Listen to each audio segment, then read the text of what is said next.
चलिए, ये भारत की स्थिति से रिलेटेड हमने देखिए इंपॉर्टेंट पॉइंट डिस्कस करें, तो अब इससे रिलेटेड सारे क्वेश्चन भी हम सॉल्व कर लेते हैं। भारत की मुख्य भूमि की दक्षिणी सीमा है, जैसे कि मान लो कि ये भारत है, तो इसकी दक्षिणी सीमा की बात की जा रही है। तो यहां से लेकर यहां तक मतलब अक्षांशों के बीच की बात होगी। तो यहां पर आएगा देखिए 8 डिग्री से लेकर 37 डिग्री के बीच में। तो यहां पर देखिए ऑप्शन 8 डिग्री 4 मिनट उत्तरी अक्षांश, सी आंसर बिल्कुल सही होगा। निम्नलिखित में कौन सा सही नहीं है? भारत का कुल क्षेत्रफल 3.28 मिलियन वर्ग किलोमीटर है, बिल्कुल सही। देखिए आजकल इस तरीके से एग्जाम में क्वेश्चन पूछ लेते हैं, मिक्स करके एग्जाम में क्वेश्चन पूछे जाते हैं। भारत का अक्षांशीय विस्तार जो है वो 8 डिग्री 4 मिनट उत्तर से 37 डिग्री 6 मिनट उत्तर तक है, बिल्कुल सही। भारत का देशांतरी विस्तार जो है वो 68 डिग्री 7 मिनट पूर्व से लेकर 97 डिग्री 25 मिनट पूर्व तक है, बिल्कुल सही।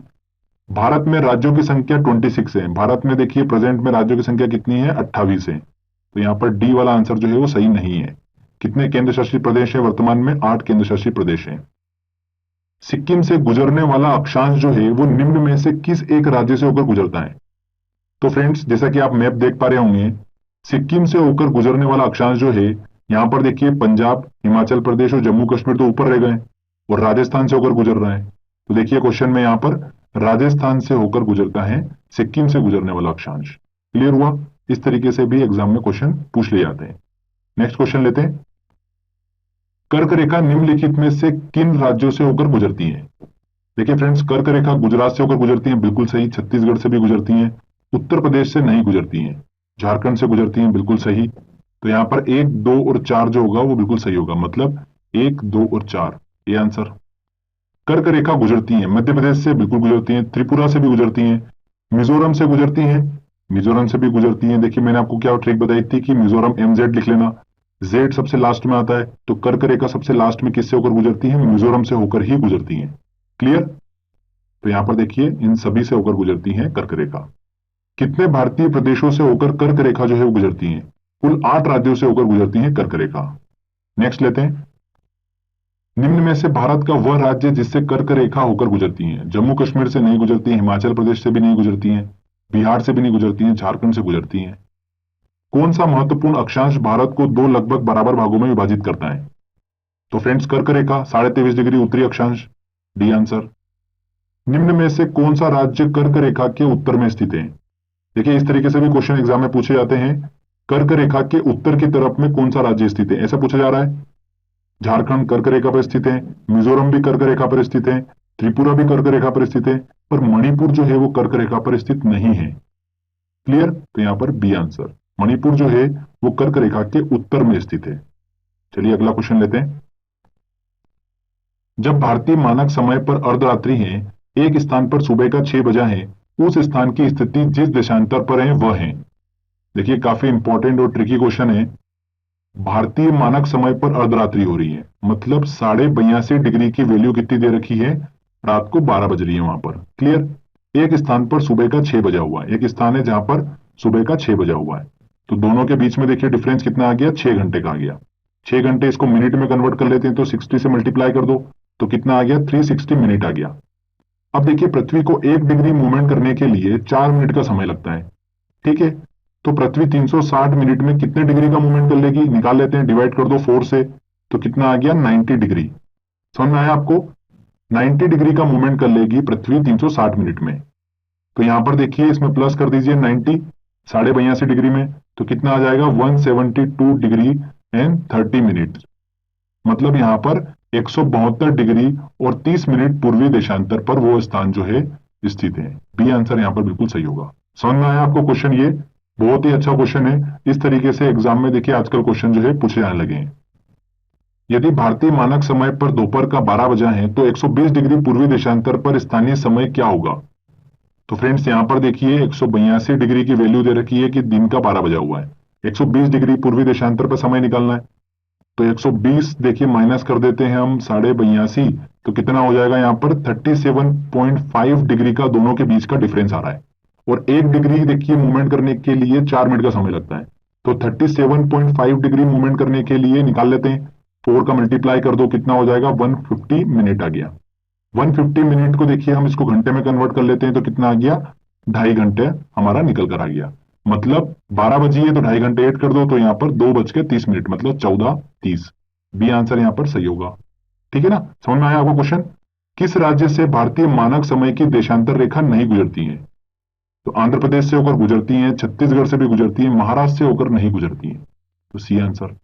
उत्तर प्रदेश, मध्य प्रदेश, छत्तीसगढ़, उड़ीसा और आंध्र प्रदेश से होकर, इन 5 राज्यों से होकर गुजरती हैं भारतीय मानक समय की देशांतर रेखा। ठीक है, चलिए अगला क्वेश्चन लेते हैं। देखिए अगला, निम्नलिखित में से कौन सा भारत की प्रमाणिक मध्याह्न रेखा आईएसटी कहलाता है? Indian standard time. तो 82.5 डिग्री पूर्वी देशांतर रेखा ही क्या कहलाती है? भारत की प्रमाणिक मध्याह्न रेखा। D answer. भारतीय मानक समय आईएसटी एवं ग्रीनविच माध्य समय जीएमटी में कितना अंतर पाया जाता है? तो फ्रेंड्स, भारतीय मानक समय जो है वो डिसाइड किया जाता है 82.5 डिग्री पूर्वी देशांतर से। ओके, 1 डिग्री देखिए पृथ्वी को घूर्णन करने के लिए कितना समय लगता है? 4 मिनट का समय लगता है। तो 82.5 डिग्री देखिए घूमने के लिए कितना समय लगेगा? इसमें मल्टीप्लाई कर देंगे आप 4 का तो आ जाएगा 330 मिनट। इसको घंटे में डिवाइड करना है तो 60 से देखिए डिवाइड कर दीजिए, तो कितना आ जाएगा? 5.5 घंटे आ जाएगा। तो भारत जो होगा वो 5.5 घंटे जो है वो आगे होगा, पीछे नहीं होगा। तो ये चीज भी हम देखिए पहले भी डिस्कस कर चुके हैं, तो आपको क्लियर होगा। भारत का सुदूर पश्चिम का बिंदु है, तो भारत का जो मैप है उसमें देखिए पश्चिम की तरफ सबसे लास्ट में कौन सा बिंदु है? तो देखिए यहां से यहां तक हमने डिस्कस करा था, 68 से लेकर 97 डिग्री पूर्वी देशांतर के बीच में स्थित है। तो 68 डिग्री एंड 7 मिनट तो सभी में ही है। ओके, और यहां पर देखिए पश्चिम की तरफ में सबसे लास्ट जो स्टेट आता है वो आता है देखिए कौन सा? गुजरात। तो यहाँ पर डी आंसर जो होगा वो सही होगा। आगे देखिए हम इसी चीज को डिस्कस करने वाले हैं, भारत के दूरस्थ बिंदु कौन कौन से हैं। तो चलिए पहले हम उनको डिस्कस कर लेते हैं, उसके बाद में उनसे रिलेटेड सारे क्वेश्चन जो है हम सॉल्व करेंगे। तो भारत के दूरस्थ बिंदु को हम डिस्कस कर रहे हैं, तो इसमें भारत की मुख्य भूमि से संबंधित हम सारे पॉइंट डिस्कस करेंगे। ओके, भारत का सबसे अगर पूर्वी राज्य की बात करें तो वो कौन सा है? अरुणाचल प्रदेश है। सबसे पूर्वी राज्य जो आता है वो अरुणाचल प्रदेश आता है। पश्चिम राज्य की बात करेंगे तो देखिए वहां पर आता है गुजरात। तो राजस्थान को लेकर कंफ्यूज मत होइएगा, पश्चिमी राज्य कौन सा है? गुजरात है। उत्तरी राज्य या केंद्र शासित प्रदेश की बात करते हैं तो फ्रेंड्स वो कौन सा है? लद्दाख है। हाल ही में देखिए अभी जम्मू कश्मीर को 2 केंद्र शासित प्रदेशों में बांट दिया गया, जम्मू कश्मीर एंड लद्दाख में। तो उत्तर की तरफ अगर बात करें भारत की भूमि में तो सबसे लास्ट में आता है देखिए लद्दाख केंद्र शासित प्रदेश। क्लियर हुआ? ये वेरी वेरी इंपॉर्टेंट है, हाल ही में देखिए इसमें चेंजेस देखने को मिला है, पहले यहाँ पर जम्मू कश्मीर था। दक्षिण की तरफ बात करते हैं तो सबसे अंतिम राज्य जो है वो कौन सा है? तमिलनाडु है। तो ये क्लियर हुआ आपको, पूर्व की तरफ अरुणाचल प्रदेश, पश्चिम की तरफ गुजरात, उत्तर की तरफ बात करें तो लद्दाख केंद्र शासित प्रदेश और दक्षिण की तरफ बात करें तो तमिलनाडु। तो आगे देखिए हम बात करते हैं एंड पॉइंट की, भारत के सबसे अंतिम बिंदु की बात करते हैं। तो फ्रेंड्स उत्तर की तरफ ध्यान रखिएगा, लद्दाख स्थित इंदिरा कोल जो है वो भारत का उत्तर की तरफ सबसे अंतिम बिंदु है। दक्षिण की तरफ बात करें तो इंदिरा पॉइंट जो है वो भारत का दक्षिण की तरफ सबसे अंतिम बिंदु है, जो कि कहां पर स्थित है? ग्रेट निकोबार या फिर बड़ा निकोबार जिसे कहा जाता है वहां पर स्थित है। क्लियर हुआ?